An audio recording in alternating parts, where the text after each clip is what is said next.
Saudara, kita tahu bahwa hanya ada dua kekuatan di dunia ini. Satu dari Yesus Kristus Tuhan kita, dan kita tahu jelas satu dari kuasa neraka. Maka itu hanya ada dua kerajaan juga di dunia ini, kerajaan surga dan kerajaan iblis. Dan kita semua tahu itu. Nah, hal ini yang kita harus ketahui. Baik kerajaan surga maupun kerajaan iblis itu selalu akan membagikan otoritasnya kepada dunia ini. Ini perhatikan baik-baik. Walaupun kerajaan surga dan kerajaan neraka itu ingin memberikan otoritasnya kepada dunia ini. Dan dua kekuatan ini selalu mencari manusia. Siapa yang mau diberikan otoritas itu? Maka itu sampai hari ini kita melihat ada kebaikan, ada kejahatan, ada kebenaran, ada kesalahan, dan terus begitu sampai pada hari ini. Nah, kenapa ini terjadi?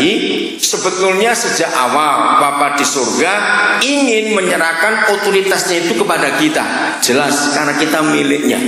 Tapi ketika hari itu manusia pertama memilih untuk mengikuti yang lain, hati Tuhan sedih luar biasa.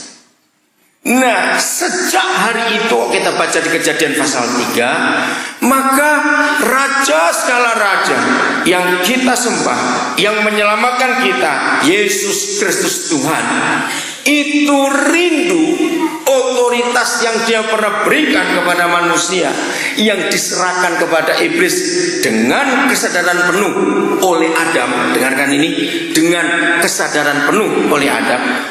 Raja segala raja itu sangat rindu mengambil alih semua otoritas yang sudah jatuh ke tangan setan itu untuk mengembalikan kepada gereja. Katakan amin. Itu kerinduannya. Tetapi kerinduan itu belum terjadi sampai pada hari ini. Sebab masih banyak di antara kita yang belum memutuskan untuk memihak kepada siapa. Saya akan katakan satu kebenaran ini kepada semua saudara, khususnya saudara-saudara yang sampai hari ini masih merasa kecewa dengan Tuhan, marah dengan Tuhan. Bahkan berapa banyak di antara orang-orang yang kita kenal, yang tadinya aktif melayani, yang tadinya berapi-api untuk Tuhan, mengalami suatu peristiwa dan saudara kita itu kecewa. Sampai hari ini mereka tidak mau balik kepada Tuhan. Nah, kalau ada saudara sempat bertanya, kenapa? Ini orang kan luar biasa dengan Tuhan, setianya luar biasa. Oh, kalau kita ingat dia dulu, nggak ada yang bisa mengalahkan dia dalam aktivitasnya, dalam memberi, dalam segala macam. Mengapa sekarang meninggalkan Tuhan? Kalau ada yang tanya, hari ini sudah akan ketemu jawaban. Dengarkan baik-baik. Bapa kita di surga itu pribadi yang sangat sopan. Dengarkan kalimat ini, banyak orang masih belum tahu. Bapa di surga, Yesus Tuhan kita, itu pribadi yang sangat sopan. Walaupun dia maha kuasa, walaupun dia Tuhan, tetapi dia tidak pernah memaksakan kehendaknya untuk kita lakukan, walaupun dia bisa. Betul? Jadi begini saudara-saudara, kalau dia tidak kita beri hak untuk mengerjakan sesuatu seperti yang dia mau atas hidup kita, maka berdoalah puasa berhari-hari, doa malam berhari-hari, baca Alkitab cukup banyak ayat. Kalau dia tidak kita beri hak 100% untuk bekerja dalam hidup kita, maka dia sangat sopan dan dia tidak akan pernah mengerjakan apa-apa dalam hidup kita. Pasti saudara bingung mendengar pernyataan ini. Doa puasa sudah, doa malam sudah, baca Alkitab sudah, melayani sudah, semuanya sudah. Itu kan bukti bahwa saya perlu Tuhan. Belum tentu. Kalau yang kita minta dalam doa itu tidak sesuai dengan kehendaknya. Nangkap nggak maksudnya? Saya ulangi lagi ya. Ini konsep yang sangat sederhana. Walaupun dia Tuhan, Maha Kuasa, hebat, kita nggak ragu-ragu lagi tentang kekuasaannya. Apalagi baru seminggu ini kita merayakan kebangkitan Yesus, kemenangannya yang luar biasa.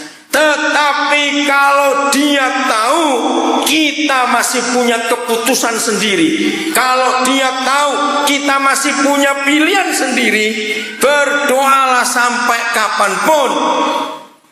Bapa di surga tidak akan bisa mengerjakan apa-apa dalam diri kita, karena dia melihat kita sudah punya pilihan.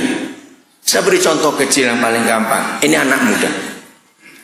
Jangan coba tanya Tuhan begini, Tuhan, mana jodoh saya?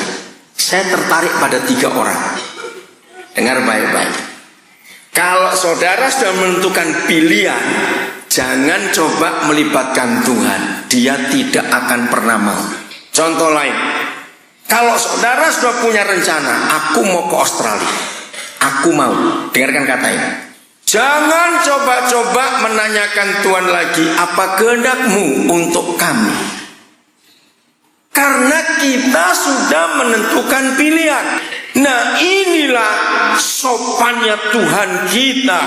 Ketika dia tahu kita sudah punya sebuah keputusan, ketika dia tahu dia melihat kita sudah punya pilihan, maka dia tidak akan menyatakan kehendaknya. Dari mana kita belajar ini? Jumat Agung yang lalu kita memperingati kematian Tuhan Yesus. Sebelum kematiannya, sehari sebelumnya ada apa? Malam sebelumnya Tuhan Yesus ngapain? Bergumul di Getsemani. Dengarkan, dia yang adalah Tuhan menawar. Tahu kata nawar ya? Kalau boleh. Masih ingat kata-kata itu? Kalau boleh apa teruskan? Cawan ini lalu daripadaku. Artinya apa? Gini, kalau saya pakai bahasa sehari-hari, Papa, apa nggak ada cara lain untuk menyelamatkan bajingan-bajingan ini? Oh, kan kita ini bajingan semua bukan? Loh, jangan tersinggung dulu. Ngaku kita ini bajingan atau tidak? Dulunya mungkin masih ada yang jadi bajingan sampai hari ini nggak ada orang tahu. Apa bajingannya? Jangan tersinggung. Nah, ini banyak orang Kristen nggak tahu. Saya ngomong dikit tentang yang lain. Semua agama di dunia, saudara, dengarkan ya. Semua agama di dunia, berat, ringan, besar, kecil, jenisnya, buat semua agama dosa itu beda-beda.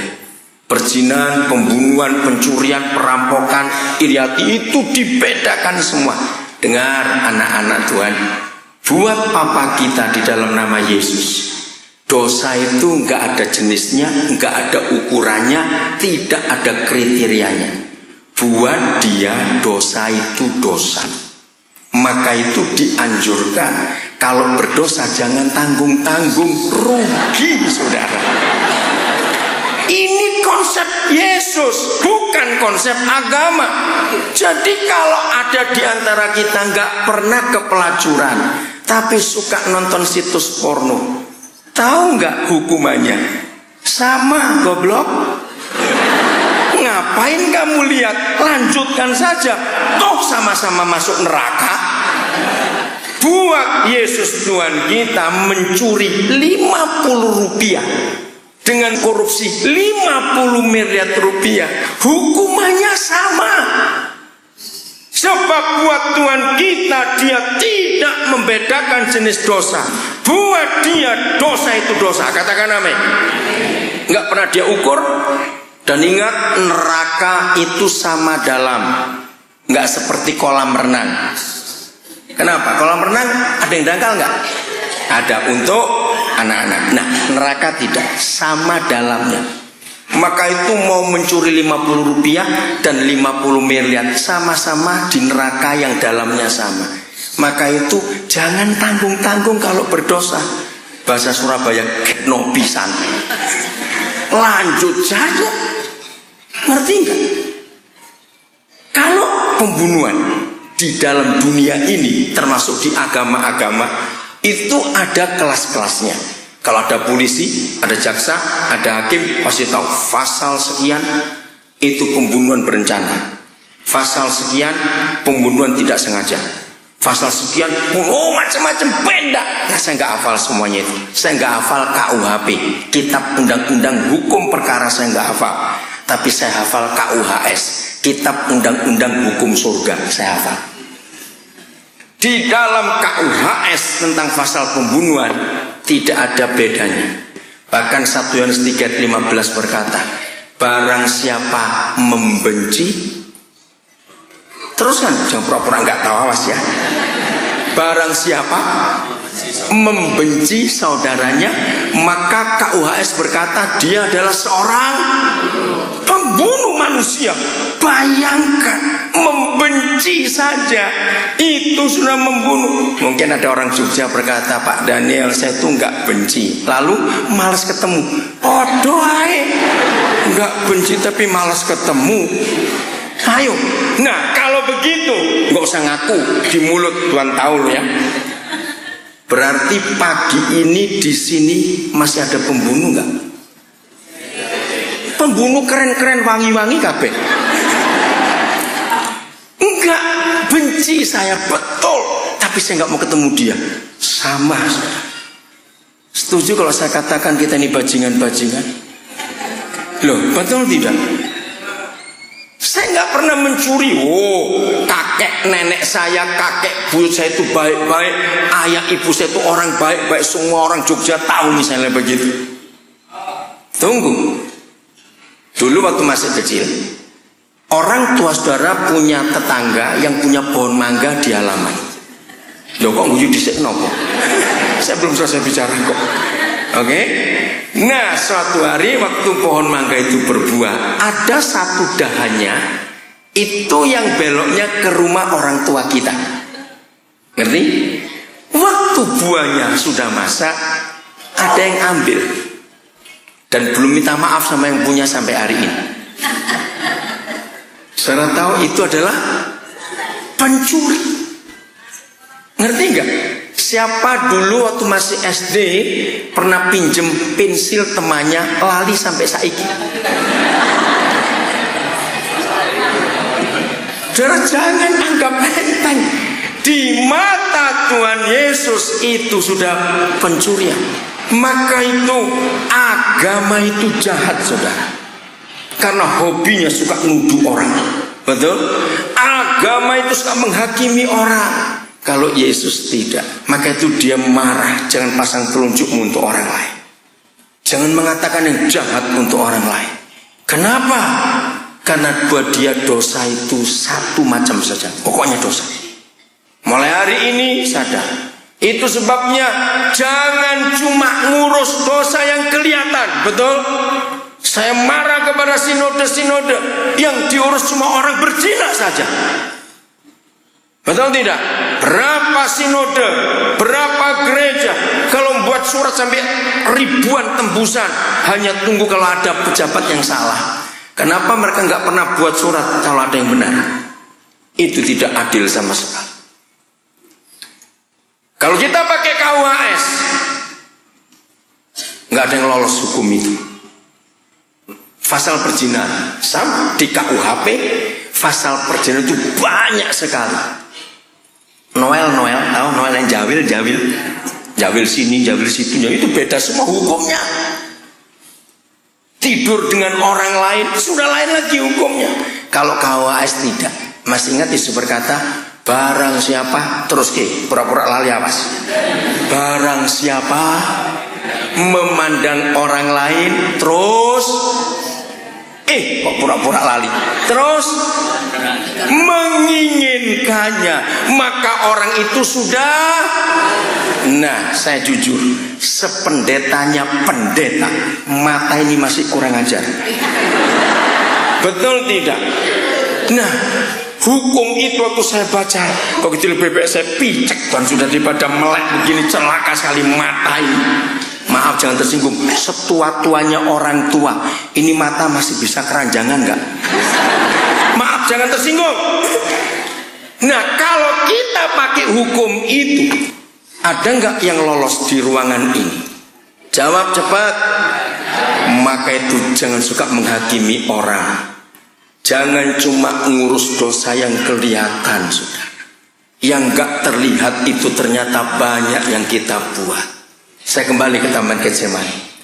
Kalau boleh, sulit memperagakan perasaan Yesus Tuhan malam itu, betul nggak? Karena dia ketakutan.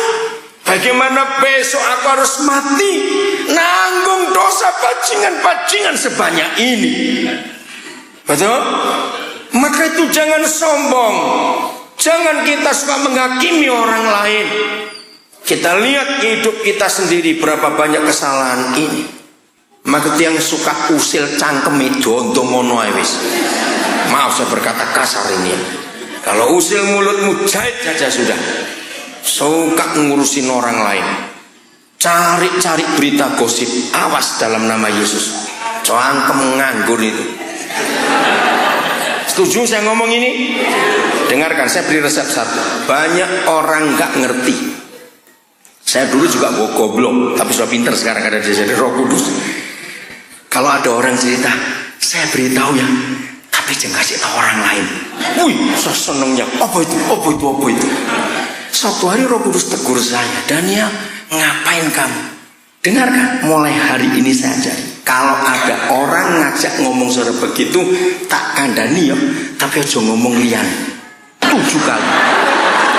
Tidak berdosa. Saya jamin tidak berdosa. Kenapa? Karena orang itu menghina Tuhan pencipta kita. Loh apa urusannya? Dengar baik-baik. Maka itu banyak nggak ngerti bukan? Mulai hari ini jadi lebih pintar semua. Kalau orang itu berkata kepada saudara, tak kandani ya, tapi ojo ngomong liyo. Saya beritahu ya, tapi jangan beritahu orang lain. Berarti saudara tidak dianggap orang. Medus be. Loh betul nggak? Coba dengar. Yang dia pesankan begini, saya beritahu kamu, tapi jangan beritahu orang lain. Berarti saudara orang atau bukan? Loh. Orang atau bukan? Yang orang ini boleh tahu hanya orang. Saya beritahu kamu ya, tapi jangan kasih tahu orang lain. Berarti saudara orang atau bukan? Ya kenapa diterima berita itu? Mana lepasan sandalmu, tamparkan ke mulutmu. Itu orang kurang ajar. Katakan kepada dia, kalau kamu ingin orang lain tidak tahu, aku juga orang ceplok gitu. Amin. Maka yang doyan pulaan gosip, bertobat kamu dalam nama Yesus. Setuju saya ngomong ini? Jadi semua kita ini bajingan ternyata. Amin. Supaya kita bertobat.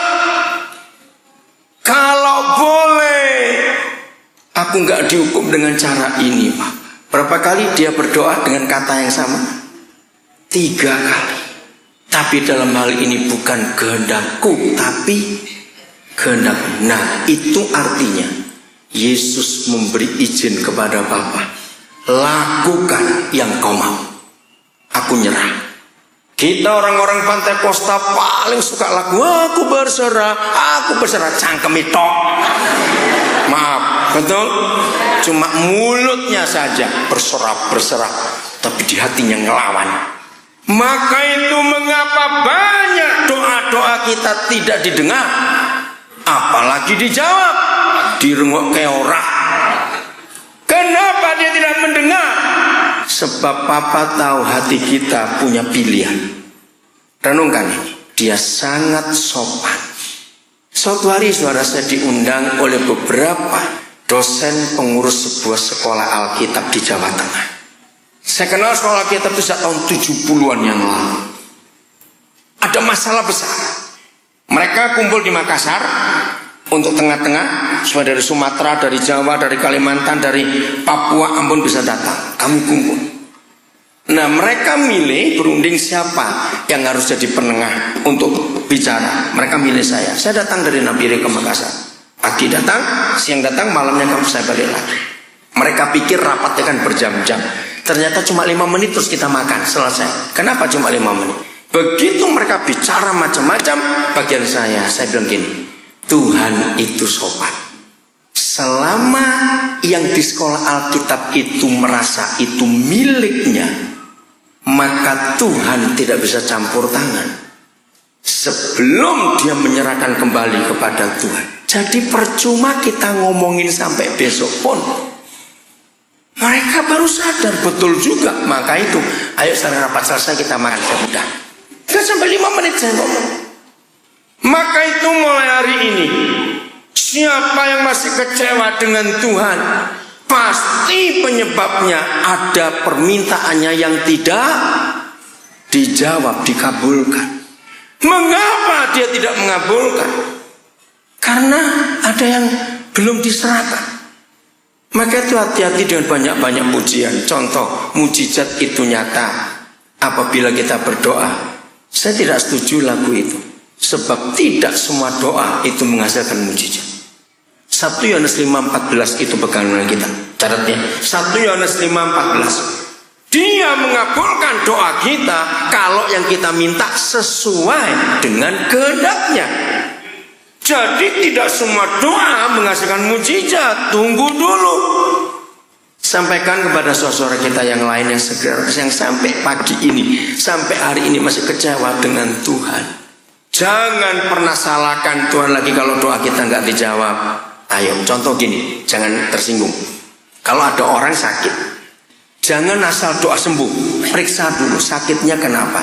Maaf ya, saya ini kalau ngomong ya apa adanya. 80% orang sakit, tanya dokter, itu karena cangkeming geragas. Catat ini. Tahu? Mulutnya itu loh rakus.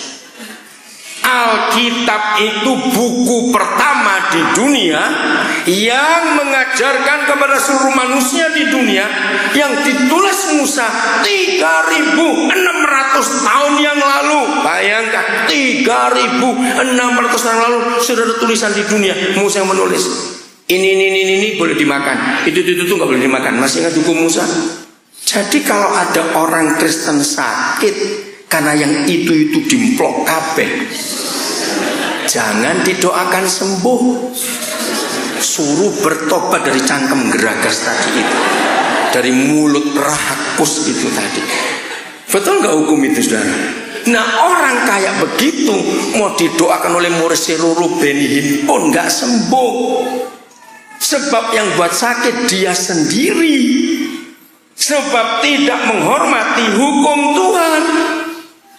Nah, agama menjadikan itu perang gara-gara makanan. Padahal Papa itu berkata, itu enggak urusan masuk surga atau masuk neraka. Makanan itu aku ajarkan kepadamu supaya kamu sehat dan panjang umur. Jadi kalau ada orang Kristen doyan barang-barang itu enggak buat masuk neraka, cuma cepetan tuku peti mati. Ngerti kata-kata saya ini? Sebab saudara sedang bunuh diri pelan-pelan. Jadi Alkitab sudah mengajar. Nah, ini contoh-contoh yang ada. Tuhan itu sopan. Rumah tangga bermasalah, sudah doa puasa, doakan orang banyak, doa malam, titip ke pendoa-pendoa, kok nggak selesai masalahnya? Tunggu dulu, periksa suami istri itu. Biasanya rumah tangga bermasalah pasti dua-dua saling nyalakan. Nah, ini nggak bisa. Alkitab adalah satu-satunya buku yang memberitahukan kepada dunia, begitu seorang pria menikah dia jadi suami, dan seorang perempuan menikah dia jadi istri, maka suami itu kepala, istri itu tubuh. Hanya Alkitab yang mengajarkan, tidak ada buku lain. Nah, kalau kita menggunakan konsep kepala dengan tubuh, maka suami tidak boleh nyalakan istri, istri nggak boleh nyalakan suami. Sebab kalau kita sudah menikah, kalau satu salah, dua-dua pasti salah. Satu benar, dua-dua pasti benar. Maka itu kalau sudah ada menikah, saling tuding menuding, saudara, bukan menikah, tapi engkau sedang berzina. Saya beri contoh, siapa pernah kesandung? Nggak ada orang nggak pernah kesandung, bukan? Loh, betul tidak? Coba jawab. Siapa pernah kegigit? Pas gigit ya gigit orang lain, bukan itu, bukan. Nah, waktu kesandung sakit tidak? Apalagi kalau kena ini garis, ini tulang kering kena ujung meja. Itu bisa ingkli cara India itu sudah sakit, bukan? Nah, apakah kepala makin motomu dindi? Kepala tidak boleh marah kepada kaki kalau dia tersandung. Sebab kalau kaki sakit, kepala ikut sakit. Begitu pula kalau kepala sakit, tubuh ikut merasakan sakit. Jadi mengapa banyak rumah tangga bermasalah sudah didoakan oleh pendeta siapa saja tidak selesai? Karena dua orang itu tidak mengizinkan Tuhan untuk menyelesaikan perkaranya. Sebab masing-masing ngotot, aku benar, aku benar. Jadi Tuhan kita walaupun hebat dan maha kuasa tidak bisa mengintervensikan dirinya kepada kita kalau kita tidak membuka diri. Ingat, Yesus yang adalah Tuhan itu bergumul berjuang supaya kehendaknya ditaklukkan. Apalagi kita manusia masih doyan duit begini, harus mengalahkan kehendak sendiri. Katakan amin. Ingat ya, saya ulangi, Yesus yang adalah Tuhan itu bergumul untuk melawan kehendaknya sendiri supaya dia mengizinkan kehendakmu yang jadi. Dia taklukkan kehendaknya sendiri. Apalagi kita manusia. Jadi semua keributan dalam rumah tangga, pertengkaran dalam bisnis, percekcokan dalam persahabatan, itu pasti ada orang yang ngotot akan keinginannya sendiri. Ayatnya catat, saya nggak ada waktu. Yakobus 3 ayat 16. Catat ayat itu. Yakobus 3:16 berkata, sebab di mana ada iri hati dan mementingkan diri sendiri, maka di situ ada segala macam perbuatan jahat dan segala macam kekacauan. Cuma dua aja penyebabnya, iri hati dan mementingkan diri sendiri. Dah, cuma itu. Maka itu periksa kalau ada keributan di mana-mana, kecil maupun besar.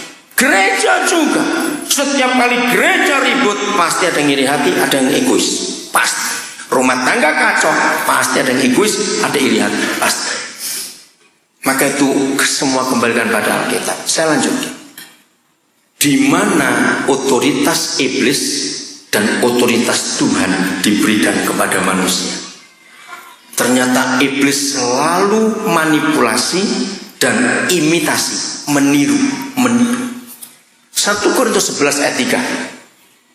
Jadi Bapa di surga dalam nama Yesus ingin membagikan otoritas kerajaannya kepada manusia. Katakan amin. Kepada siapa? Ya, oh maaf, sebelum 1 Korintus 11, buka dulu Lukas 12 ayat 32. Maaf, saya kecepatan. Lukas dulu tolong, maaf multimedia.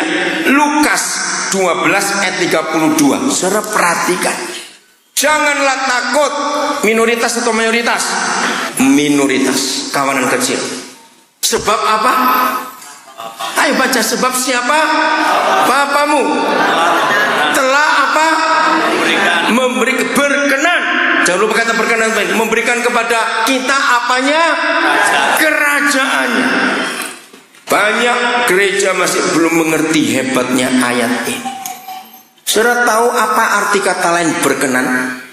Apa kata lain berkenan? Cepat tolong saya, kata senang, apalagi rela, mau. Maka itu yang masih cuma cari berkat, cari kesembuhan, cari macam-macam, rugi saudara. Inilah yang tertinggi, katakan amin, yaitu kerajaannya. 2 hari ini saya mengikuti perdebatan Keraton Ngayogyakarta Hadiningrat. Kemungkinan saya belum tahu finalnya, masih digodok. Dengan memperingati 100 tahun kelahiran Sri Sultan Hamengkubuwono yang ke-9, maka kemungkinan akan punya ratu orang Jogja nanti. Karena Sri Sultan tidak punya anak lagi. Mengikuti berita itu 2 hari saya mengikuti.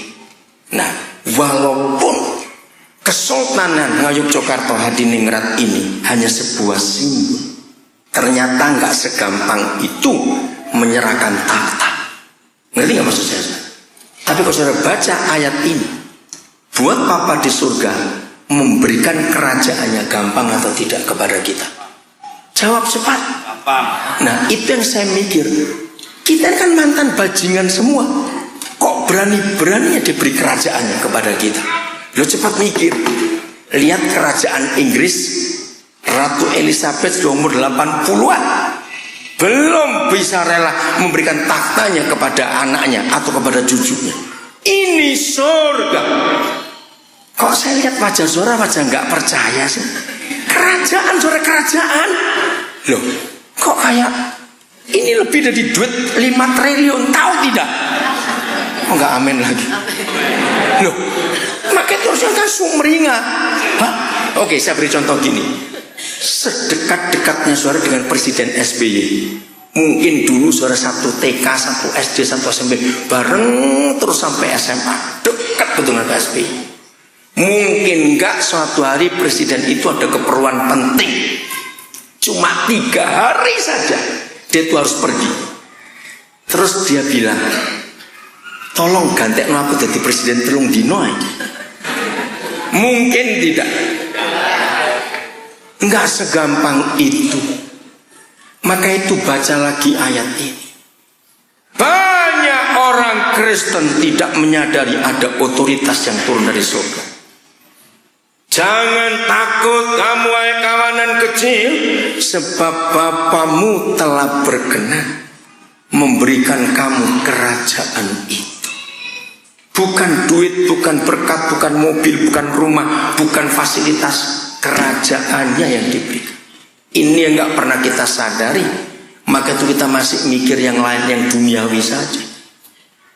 Ngerti sekarang? Nah sekarang 1 Korintus 11 ayat 3. Otoritas dari surga itu turun pertama ke dunia itu kepada siapa? Nah ini yang penting. Saudara, 1 Korintus 11 ayat yang ketiga.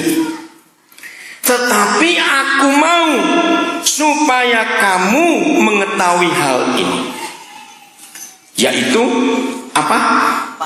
Kepala dari tiap-tiap laki-laki ialah Kristus. Kenapa yang disebut laki-laki dulu? Ini luar biasa. Kepala dari perempuan ialah laki-laki, dan kepala dari Kristus ialah Tuhan. Roh Kudus tolong kami supaya mulai hari ini kami mengerti kehebatan firman ini dalam nama Yesus, dan kami mau melakukannya dalam hidup. Kerajaan surga hanya mengakui 3 kepala di alam semesta, bukan cuma di dunia. Dengar ya, kerajaan surga, pencipta alam semesta, yang rajanya namanya Yesus Kristus Tuhan, itu hanya mempercayai 3 kepala. Yang pertama siapa paling atas? Bapa di surga. Kedua siapa? Yesus. Ketiga siapa? Laki-laki. Nah dalam ayat ini ditulis kepala dari perempuan ialah laki-laki. Siapa dia? Loh, siapa kepala dari perempuan dan laki-laki itu? Laki-laki itu siapa? Suami. Dengar, anak-anak muda, pria yang belum menikah, kau dengar. Menjadi suami itu nggak cuma asal kawin. Dengar, menjadi suami itu nggak cuma ini, cuma itu, lebih daripada sekedar bisa menikah. Begitu kita laki-laki menjadi suami, hari itu juga kita diberi mahkota untuk terima otoritas langsung dari Raja segala raja. Karena kepala laki-laki ialah Yesus. Gereja-gereja mempercayai begini, otoritas yang turun dari surga itu kepada pemerintah. Saya setuju. Otoritas yang berikut itu kepada guru. Ada banyak buku yang menulis tentang itu. Saya setuju. Tapi perhatikan, sebelum turun kepada pemerintah, sebelum turun kepada guru, maka otoritas yang pertama dari surga yang kepada manusia dari kepada siapa? Suami. Suami. Nah, iblis juga meniru ini. Tolong buka Malaki 4 ayat 6. iblis juga meniru, memberikan otoritasnya untuk merusak dunia. Maka suami-suami itu yang dirusak duluan oleh iblis. Lihat ayat 6, mengerikan sekali. Ini ayat terakhir perjanjian lama. Setelah Maleaki berhenti bernubuat, lalu berapa saat kemudian dia meninggal, maka Yahweh Tuhan tidak pernah berbicara satu kata pun kepada Israel. September 84, saya nggak akan lupa sejarah hari itu. Cuma saya lupa tanggalnya. Saya diundang oleh anak-anak mahasiswa Satya Wacana di Salatiga membuat KKR selama 3 hari di GPD, gedung pemerintah daerah. Saudara, saya mempersiapkan diri. Tiba-tiba Roh Kudus tanya gini kepada saya. Itu September 84. Akhir 70-an, saya sudah berapa kali ke Argolobang. Saya nggak tahu tuh Samuel umur berapa waktu itu. Saya terlibat dengan berapa mahasiswa. Saya masih ingat kalau lagi kebaktian, terus jus sepur lewat, berhenti dulu. Saya lupa tahun berapa itu. Saudara, tiba-tiba Roh Kudus tanya gini kepada saya di Salatiga.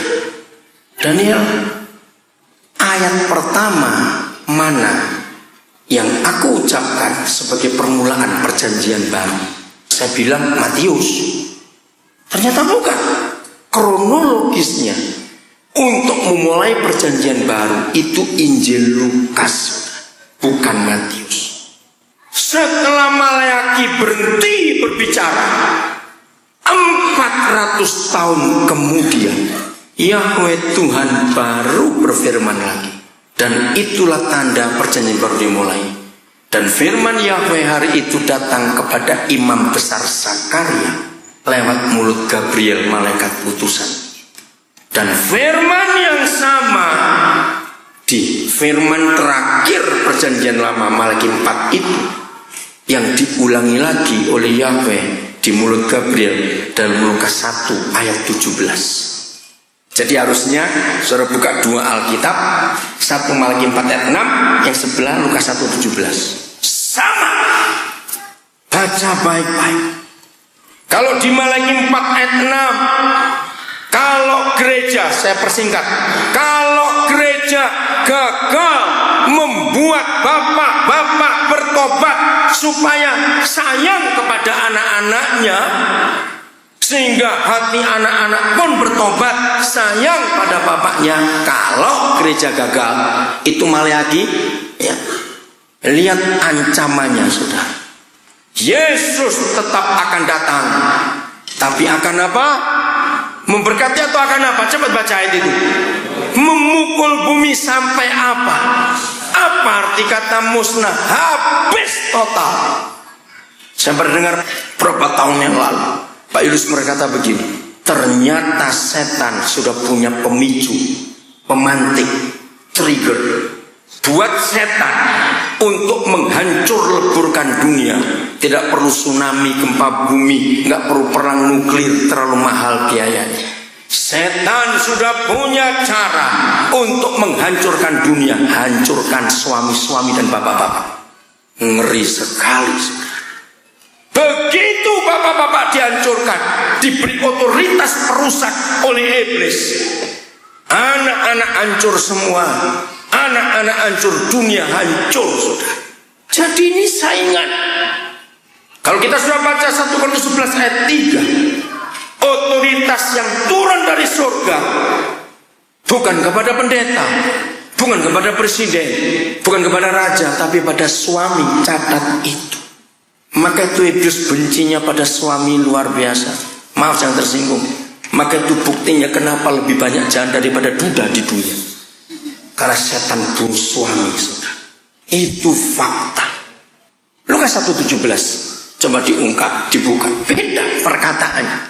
Ada harapan di Lukas 1 ayat 17. Nah, yang hebat Lukas 17 ditulis sama ya, semuanya persis. Cuma kalimat ini membuat hati bapak-bapak berbalik pada anak-anaknya. Dan hati siapa? Orang-orang durhaka. Dengarkan, suami-suami, ayah-ayah. Kalau kita tidak berfungsi sebagai papa yang baik, anak-anak kita jadi pendurhaka di dunia ini? Kok bisa? Tolong Kolose 3:21 cepat.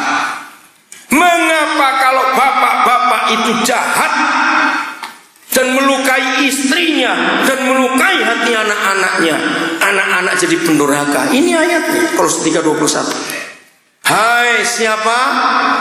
Bapak-bapak, hampir tidak ada ibu yang menyakiti anak. Katakan amin. Karena ibu tahu susahnya mengandung dan melahirkan. Ternyata bapak-bapak yang bisa menyakiti hati anak. Hai bapak-bapak, jangan kau sakiti hati anak-anak. Nah terjemahnya salah. Kalau saya pakai Injil Lukas, maka begini, supaya mereka tidak jadi orang durhaka. Cepat aja. 1 Tesalonika 2 ayat 7-12. Ya, saya percepat. 1 Tesalonika 2 7-12. Di situ ada 4 fungsi ibu dan 6 fungsi bapak. Luar biasa. Ayat 7. Tetapi kami berlaku ramah, satu ramah di antara kamu, sama seperti siapa? Seorang ibu. Kedua yang mengasuh dan merawati anaknya. Ayat 8. Demikianlah kami dalam kasih sayang besarkan kamu, bukan secara membagi Injil Tuhan dengan kamu, tapi juga hidup kami sendiri dan kamu, karena kamu telah kami kasih. Catat, inilah 4 fungsi ibu: ramah, menyayang, ramah, mengasuh, merawat, menyayangi. Itu mama. Ayat 10, lompat ayat 10. Kamu adalah saksi, demikian juga Tuhan, betapa saleh, 1, 2, adil, dan 3, tak bercacatnya kami berlaku di antara kamu yang percaya. Ayat 11, yang keempat, kamu tahu betapa kami seperti siapa?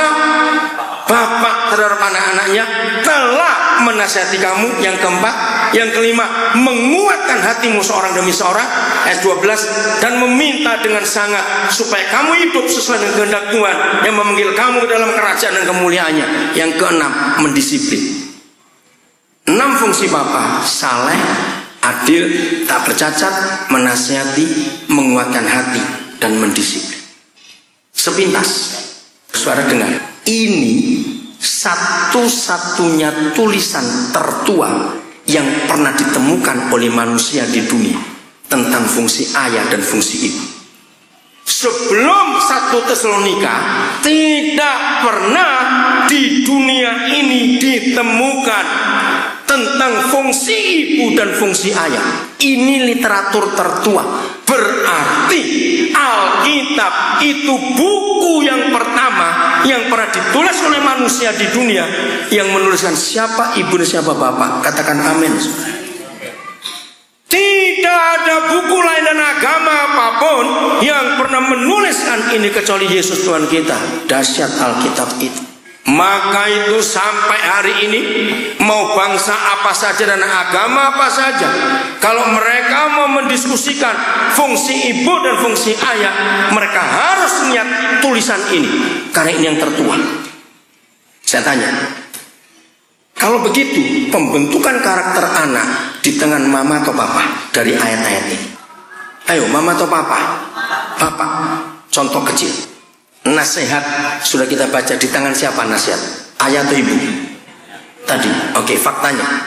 Waktu kita masih kecil, kalau ada anak-anak di sini lihat, kalau ada mama-mama, waktu kita masih jadi anak-anak, dan itu terjadi sampai hari ini. Kalau anak-anak itu minta nasihat, lebih senang ke ibunya atau ke bapaknya? Nah, itu salah. Dari kecil anak-anak sudah tahu kalau minta nasihat ke mama, sebab mama itu pasti boleh. Apa boleh. Yuk. Saudara tahu hasilnya. Kalau penasehat itu adalah ayah, maka anak yang besar tanpa nasihat, dia pasti liar. Sebab nasihat itu jalur di jalan. Saudara bayangkan, nggak usah jalan tol, jalan biasa saja kok nggak ada garis putihnya itu, terjadi apa kira-kira? Tabrakan. Seperti itu, iblis tidak menghadirkan para penasihat di hidup anak-anak karena para penasihatnya keluyuran orang mule-mule. Ketika anak-anak minta nasihat, bapaknya tidak ada. Akhirnya mama yang tidak punya karunia dan kuasa nasihat memberi nasihat apa adanya. Hancur hidup anak ini. Fungsi kelima, menguatkan hati. Saya suka meneliti ini. Siapa pernah dengar kalau anak-anak muda berkata ora pede, gue ora pede. Apa itu pede itu? Percaya diri. Di dalam bahasa kerennya, psikologisnya self confident. Ada kekuatan dalam batin untuk berani ambil putusan. Dengarkan, hampir 100% semua anak yang tidak punya figur bapak sejak kecil, dia sulit ambil keputusan, takut melangkah. Kalau ditanya jawabnya lama, nya panjang, terus begitu. Karena dia nggak yakin, dia nggak pede. Nah, menguatkan hati itu fungsi papa. Papa itu yang membuat anaknya berani. Maka itu waktu kita masih kecil, mau buat apa saja, gelut sekalipun, tahu berkelahi. Begitu noleh anak bapakku, wani. Betul tidak? Waktu masih kecil tuh, papa itu idola buat anak. Nah, dari semua kesimpulan ini, saya berikan satu pertanyaan. Bagi anak-anak, antara mama dan papa, siapa yang boleh berbuat salah? Waktu kita masih kecil dulu, mama atau papa kita? Mama, betul. Heran saudara. Maka itu ayat ini saya sudah bahas di banyak pertemuan yang bukan Kristen sekalipun, kalau bicara tentang keluarga. Karena ini tulisan tertua di dunia.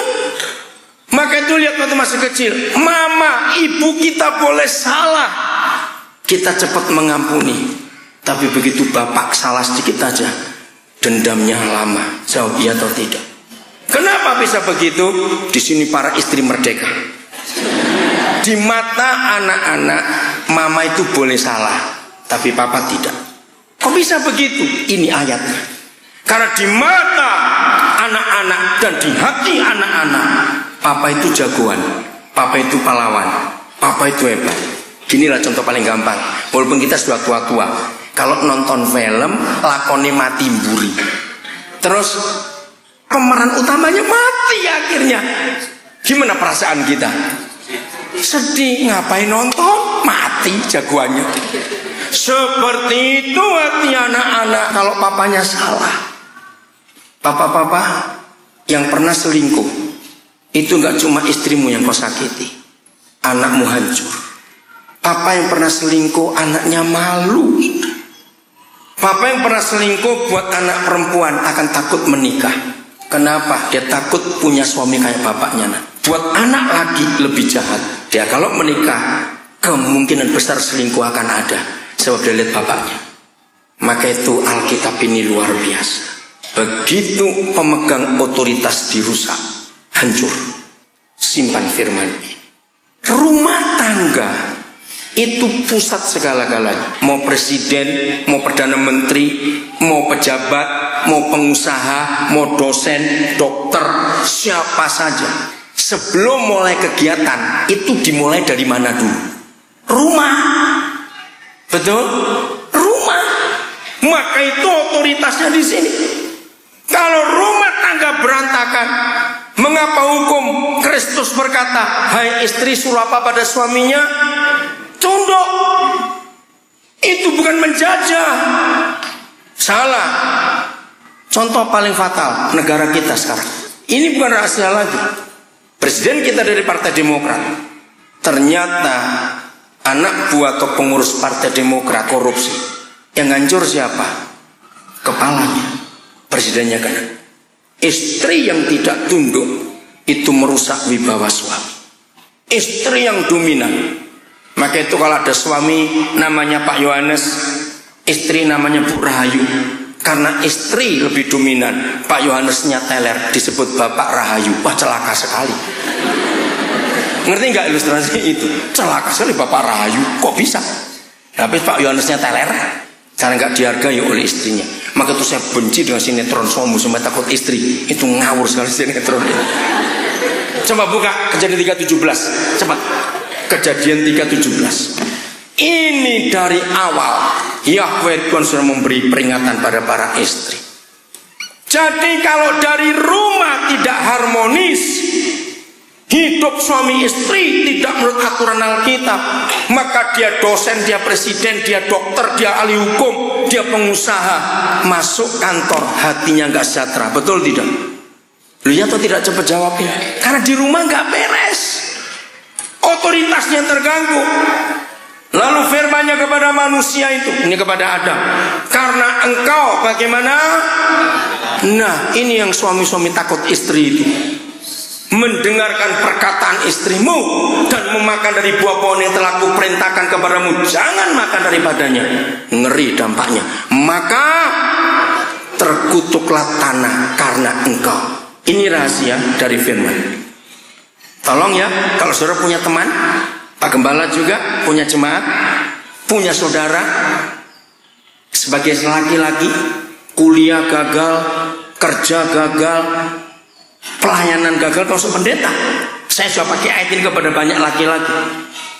Pengusaha dimodali berapa saja gagal, pokoknya tanah ladangnya terkutuk. Ini ayatnya. Langsung panggil istrinya. Pasti dia tunduk pada istri, nggak tunduk kepada Tuhan pemberi otoritas.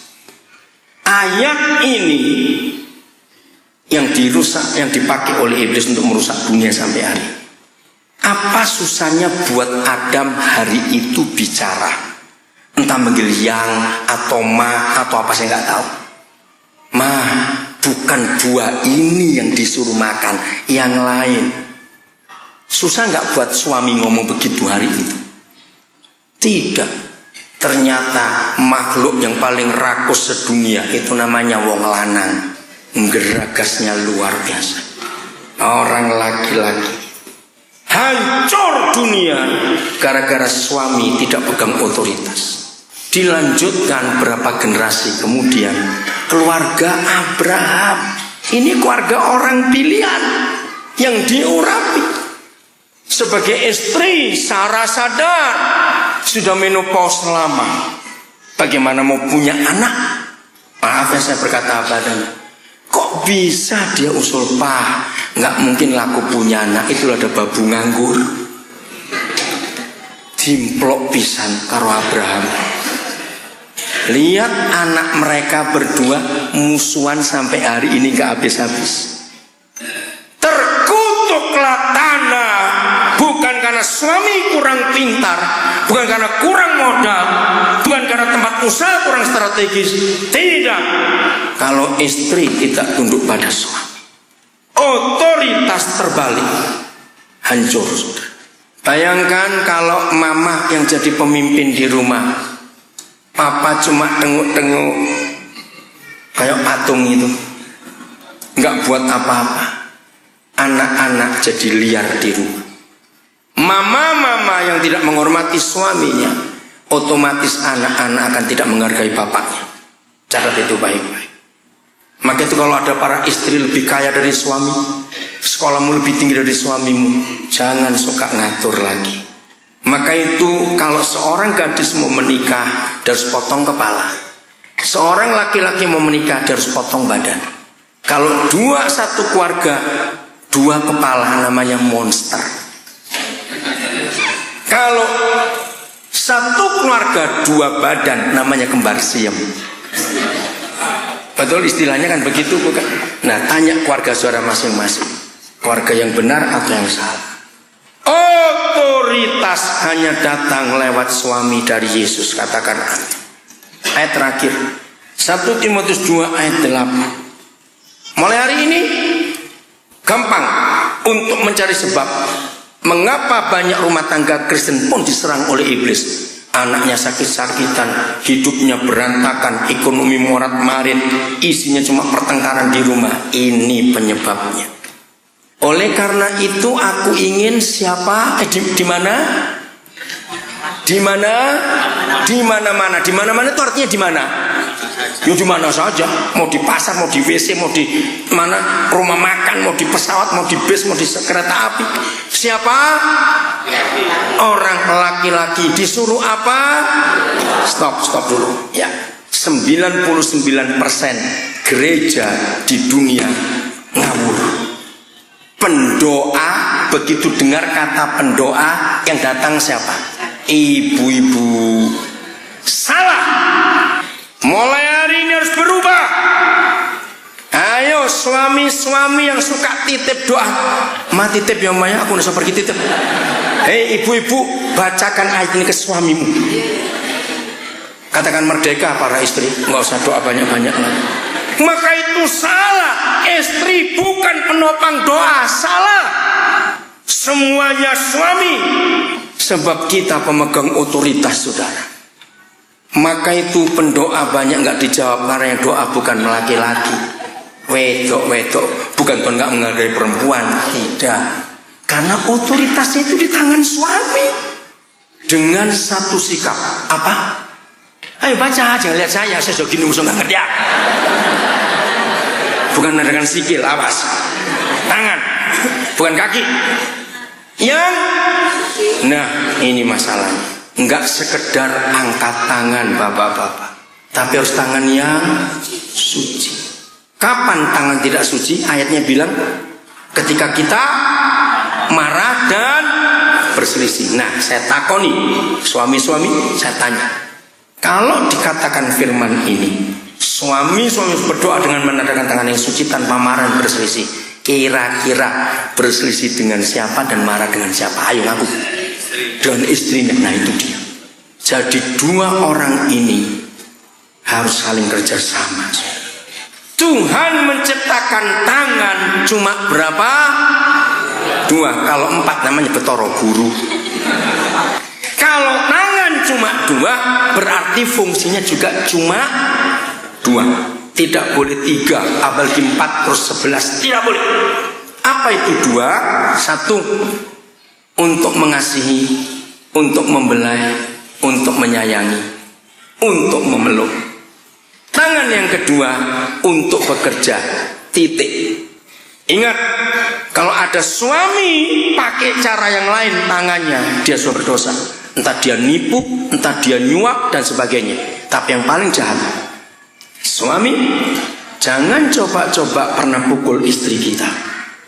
Sekali kita pernah pukul istri kita, walaupun pakai alasan nggak sengaja kok, tenanan nggak sengaja. Dan saudara belum pernah minta maaf pada istri, tangan kita najis sampai hari ini. Berdoalah angkat tangan sampai tekle, tahu kata tekle? Sampai lemes tangan ini, surga nggak akan mendengar doa suami. Saya pakai langsung Keluaran 17. Nanti baca di rumah, saya nggak ada waktu. Itu semua cerita sekolah minggu. Ketika Amalek menyerang Israel, Musa ngapain di bukit? Ngangkat tangan. Kapan Israel menang? Kapan Israel kalah? Cepat. Nah, ketika Musa turun tangan, Israel kalah. Ini rahasia otoritas keluarga. Setan-setan mencuri anak-anak sebab bapak-bapaknya goblok dan teler. Bapak-bapak pemegang otoritas tidak berlaku dengan otoritas kerajaan itu. Setan tahu. Oh, rajanya turu itu. Lagi tidur itu suami, nggak menjaga baik rumah tangganya. Nyerbulah mereka. Anak-anak sakit, anak-anak narkoba, anak-anak begini, ekonomi dirusak, kesehatan dirusak, kebahagiaan dirusak. Karena bapak-bapak tidak tangannya kudus waktu berdoa. Jadi kita sekarang tahu, diteruskan sendiri ya. Kalau bapak-bapak ini dosen, ahli hukum, pengusaha, pejabat, apa saja, karyawan sekalipun, kalau di rumahnya nggak beres, hampir tiap hari berdedek dengan istrinya, atau berdedek jengkel terus dengan istrinya, dua-dua jengkel, setan ada di rumah orang itu. Dan kalau kita keluar rumah suami istri, anak-anak keluar rumah, maka nggak ada surga, nggak ada kerajaan itu, setan yang ada. Pulang ke rumah ribut lagi. Akhirnya banyak anak-anak nggak betah di rumah. Anak-anak tinggal di jalanan. Mengerikan. Saudara, Jogja mendapat julukan baru berapa tahun terakhir, kota pang. Betul? Lihat anak-anak pang di jalan-jalan. Anak-anak cuma butuh surga di rumah orang tuanya, katakan amin. Surga itu cuma kerukunan papa mamanya.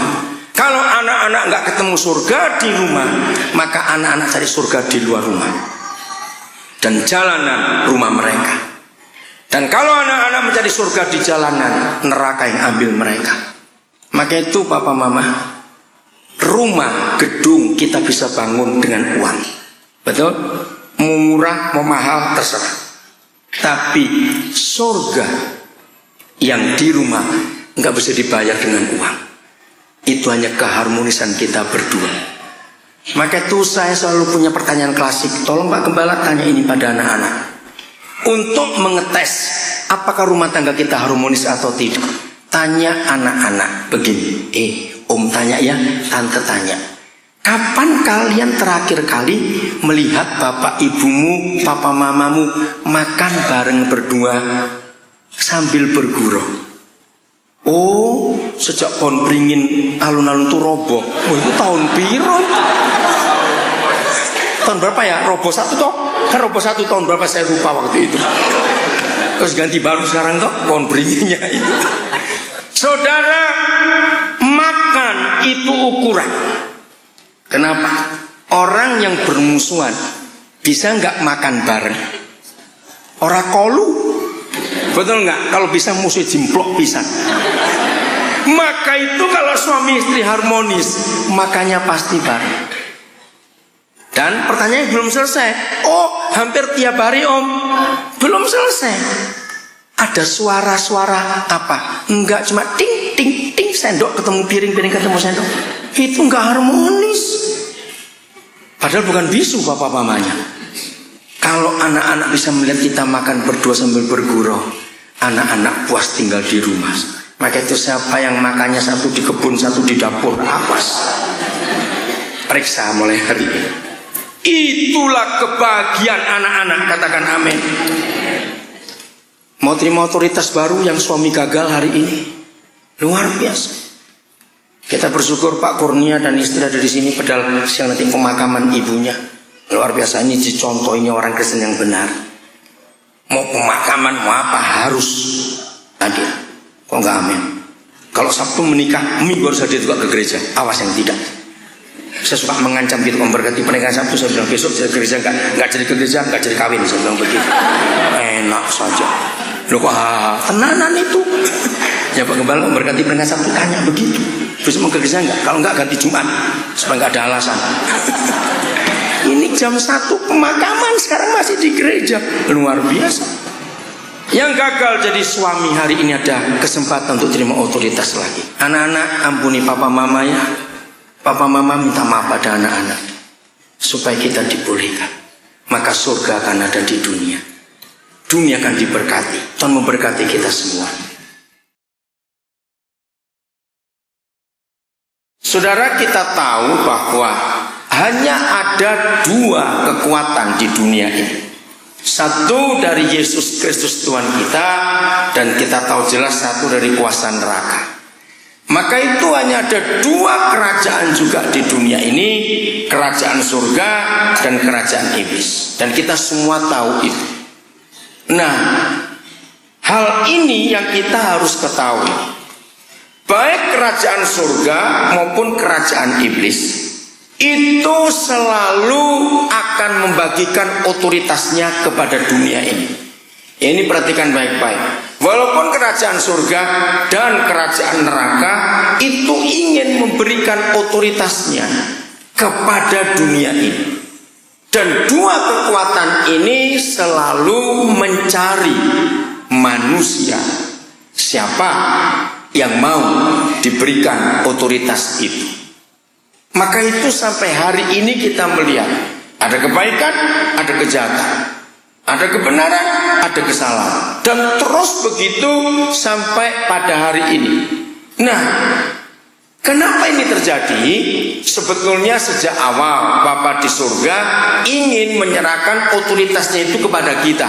Jelas karena kita miliknya. Tapi ketika hari itu manusia pertama memilih untuk mengikuti yang lain, hati Tuhan sedih luar biasa.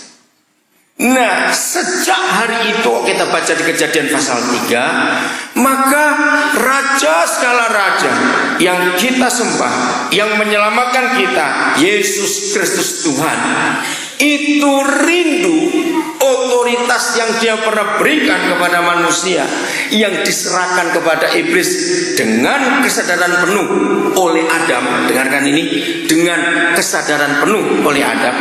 Raja segala raja itu sangat rindu mengambil alih semua otoritas yang sudah jatuh ke tangan setan itu untuk mengembalikan kepada gereja. Katakan amin.